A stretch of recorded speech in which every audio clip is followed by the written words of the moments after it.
credible, balanced, committed. This is the CBC Evening News.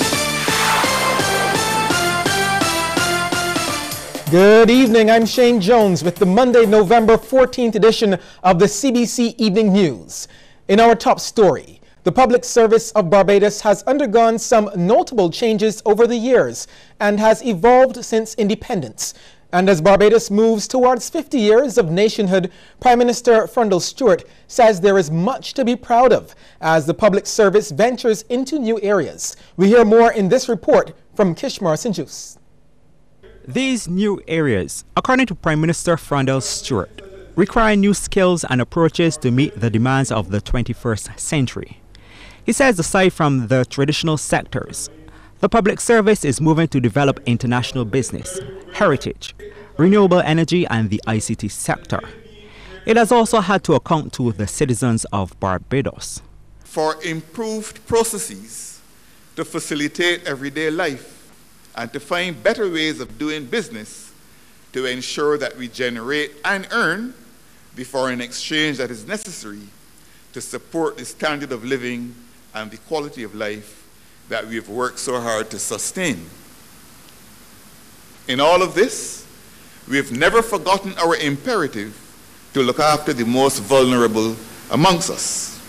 Prime Minister Stewart's comments came at the launch of the commemorative edition of the Challenge to Change magazine. The magazine titled Legends to Legacy was published by the Office for Public Sector Reform. That department, through its publication, has recognized 50 public servants who have contributed in several areas towards national development. Director of the Office for Public Sector Reform, Charlie Brown, is standing by the records of the awardees. He says some have even offered to assist in their retirement. It is my view that such vast institutional knowledge should be utilized in the continued development and growth of the public sector, even after retirement. These men and women served during times which were probably just as challenging as today's environment. Yet they were driven and committed to providing excellent service and reforming the way things are done in the public service. Ultimately, they were proud to be servants of the Crown. Among the awardees, former Senior Medical Officer Dr. Elizabeth Ferdinand, former Principal of the Dighton Griffith Secondary School John Blackman, Tourism Ambassador Patricia Nihal, and Vernon Watson. Mr. Watson served with the National Cultural Foundation from 1984 until 2000, but he is known for his leading role with the Barbados Land Ship. A special presentation was also made to Michael Archer, the former director of the Office for Public Sector Reform. He joined the public service in the year 1966. The awardees were saluted by Prime Minister Stewart, who expressed gratitude on behalf of the government and people of Barbados. To those who are still with us, I urge you to enjoy your retirement. But be assured that we will continue when necessary to seek you out for your counsel. To the representatives of those being honored posthumously who are here today, please accept my thanks on behalf of the government and people of Barbados for the great contributions that your families would have made to national development. Congratulations. Kishmar Sinjus, CBC News. Thanks, Kishmar. If the Culture Minister has his way, at least 2% of the money government spends on decor in its newly constructed buildings would have to go to local artists. Stephen Lashley made this clear in his address to the local arts community last night at the opening of the NIFCA Visual Arts and Photography exhibition at the Lloyd Erskine Sandyford Center, dubbed NIFCA Central. He says the creative sector has the potential to improve the island's competitive advantage and increase productivity. And that's why he says the ministry is formulating a proposal to make it a reality. This is an important decision that needs to be implemented that will give more market share to our artists and certainly will assist in saving foreign exchange. In addition, I have advanced the recommendation that where hotels are benefiting from incentives to either expand, refurbish, or establish new hotels, that the requirement to spend at least 2% of the decor costs on purchasing local art should be a precondition to receiving those incentives. Overall, Mr. Lashley says he is pleased with the response to the competition this year, with entries up by 15.5%, while those numbers moved from 155 entries to 179. And given the quality of work that will be displayed from today until November 27th, the Culture Minister says Barbados has a product that is ready for the international market. We have already begun to package elements of this important festival, and of course through the NIFCA ensemble that took a showcase to London a few months ago. And from time to time we intend to replicate this to other countries as a means of taking the art form to global markets.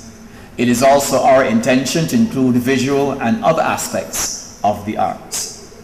This is all part of packaging NIFCA for export. A similar approach is to be taken in relation to crop over as well. Work is progressing on the redevelopment of the river van stand in the city. Phase 2 of the project got underway today. The terminal is being prepared for the construction of a passenger concourse. In the interim, the contractors are erecting a barrier around the work site. Commuters are asked to stay away from the construction area and to obey the instructions of the authorized personnel on site. They are also asked to note that effective Wednesday, parking for buses going to Dash Valley, Lower Burney, Prout, Market Hill, the Ivy, Rendezvous and Fords Road will be moved. They will operate from the eastern end to the western end of the terminal, in the area towards the Fairchild Street bus terminal. Minister of Education Ronald Jones is lamenting a wastage of resources within that sector. Minister Jones, who was addressing the graduating class of the Samuel Jackman Prescott Polytechnic, says it's up to the students to take advantage of opportunities provided for them. There's still too much wastage. Still too much wastage for the resources provided to education. Still too much.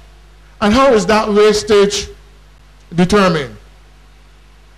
When you're late for classes, when you take your time to get to the polytechnic or to primary school or to secondary school or to college or to the University of the West Indies. Because the tutor, the lecturer, the instructor is being paid regardless of if you come. The minister also declared that adults remain responsible for ensuring the youth do not fail. He says even deviant youth are worthy of protection and support. Some of them are a little brazen. Some of them feel they're men and women, but underneath that shell are frightened little people. Believe you me. Frightened. Frightened for new experiences. Frightened for the unknown. And we have to work with them to ensure they cross the bridges of life. Stepped-up industrial action is expected at the Grantley Adams International Airport tomorrow. Reports reaching CBC suggest that general workers at the airport will join the Go Slow by Customs and Immigrations officers. This was one of the outcomes of today's meeting held by the National Union of Public Workers for its shop stewards at the union's Dalkeith Road headquarters. This meeting started around 3:30 and lasted for more than 2 hours.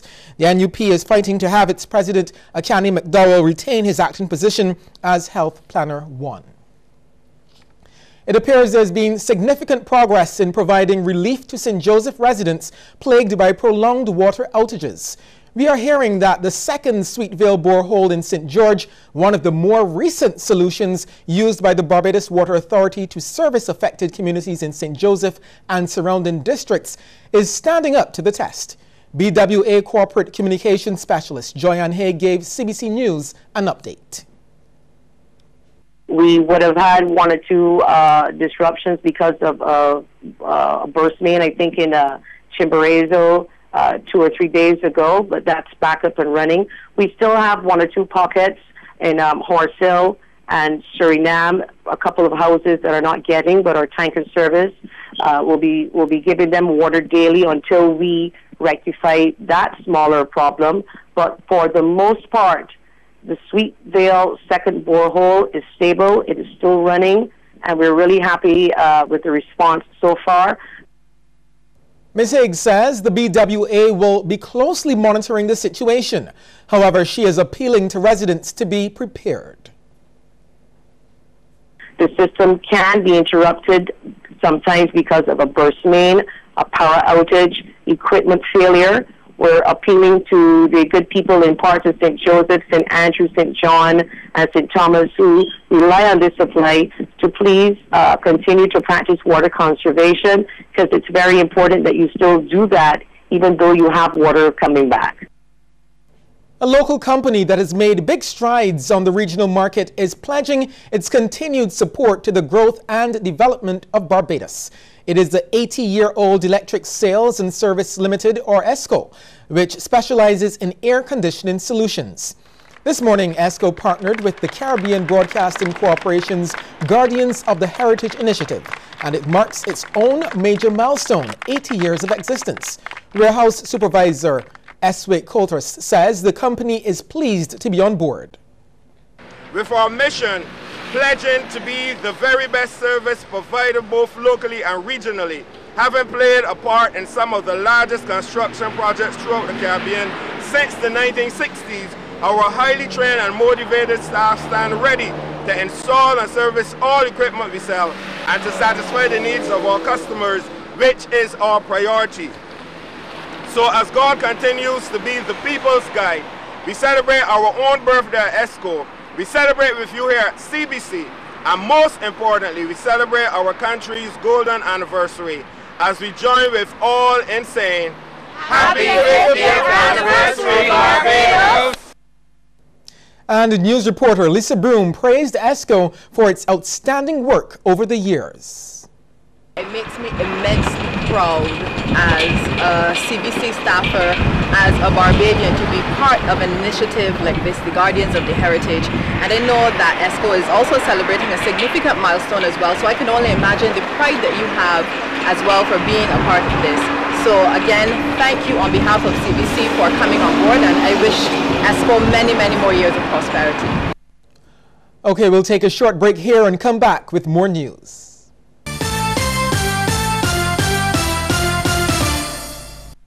More great cities just got closer. The Scotiabank Aero Platinum MasterCard is now even better. Fly to New York, Miami, Orlando, and Fort Lauderdale with just 20,000 Scotia points. With your new Scotiabank Aero Platinum MasterCard, you'll receive a welcome bonus of 10,000 Scotia points, so you can enjoy the cities you love most sooner than ever. Apply today. Call 426-7000 or visit your nearest branch.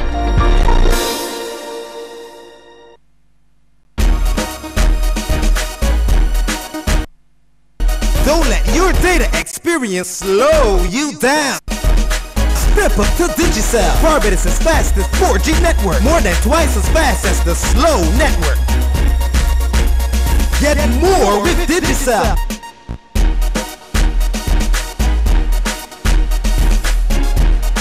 Digicel, the fastest 4G network in Barbados. Dial *153 to sign up to Digicel today. This season on CBC TV, The People's Business, Sundays at 8:05 p.m. Made possible by our partners, Solar Dynamics, the most efficient solar hot water system.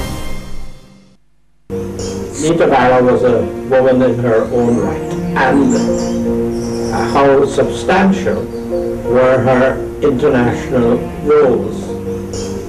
They weren't roles that were played all the time in the Caribbean. When in the Caribbean, not all the time in Barbados. So she was a West Indian woman in a very real way.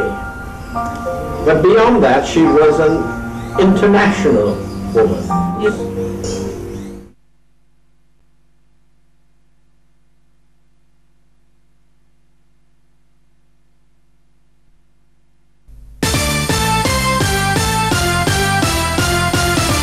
Multi-million-dollar upgrades for the Grantley Adams International Airport are closer to becoming a reality.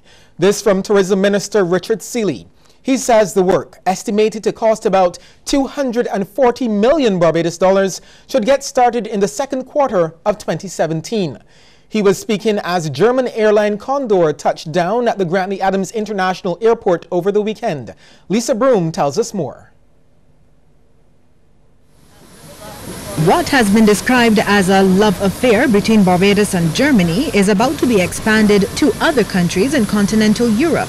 And the Grantley Adams International Airport will see significant upgrades to be able to handle the increasing numbers. The airport is on the cusp of a significant expansion exercise that will see not only the terminal improved and modernized and given air bridges for the first time, constantly asked about by our airline partners, and that is becoming a reality, but also parking apron and parking space, the parking apron being expanded, the taxiways and so on, the runway being resurfaced.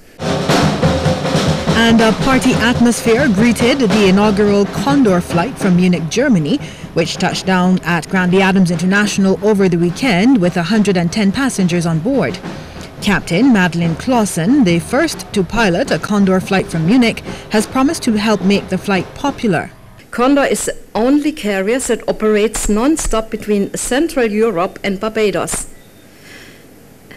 It is already a long-standing Condor destination from Frankfurt, so that this new flight from Munich perfectly matches our existing flight schedule.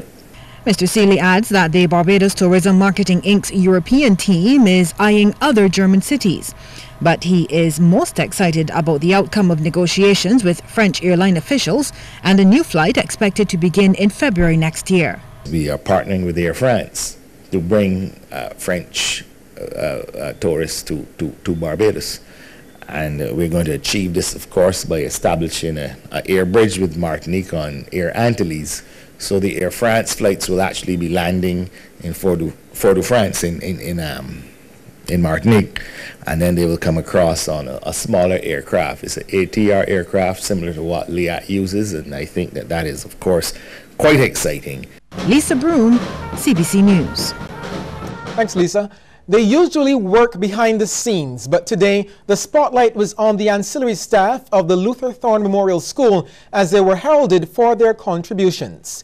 Teacher and organizer of the event, Keisha Jackman, says that she recognized a need to show appreciation for the support staff. Well, I came up with this idea a while back because I see the need for them to feel appreciated for all of their hard work. And we at Luther Thorne, we really appreciate all they do every day. And we just wanted to do something different, especially at this time, because they are sort of the unsung heroes of Barbados. Principal of the school, Marcia Best, encouraged the 16 honorees, some of whom have been at the school for over 20 years, to continue to give of their best. To you, colleagues, I want to implore you to continue to give of your best. As you serve, you will not see the daily rewards. But as you give, I am certain that there are boys and girls who, over the period of their lives, will remember your deeds of kindness.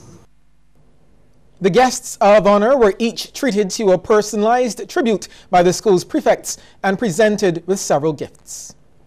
Barbadians need to redefine their thinking when considering career choices.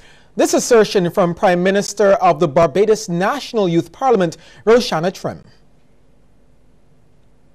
The lawyer and doctor are not the only things, and this starts from our parents telling the children what they should be. We need to talk about alternative careers. We have well-educated persons who are unemployed and end up leaving our shores. The reality is that there is no incentive for a young educated Barbadian to spend time here, especially with the increase of school fees.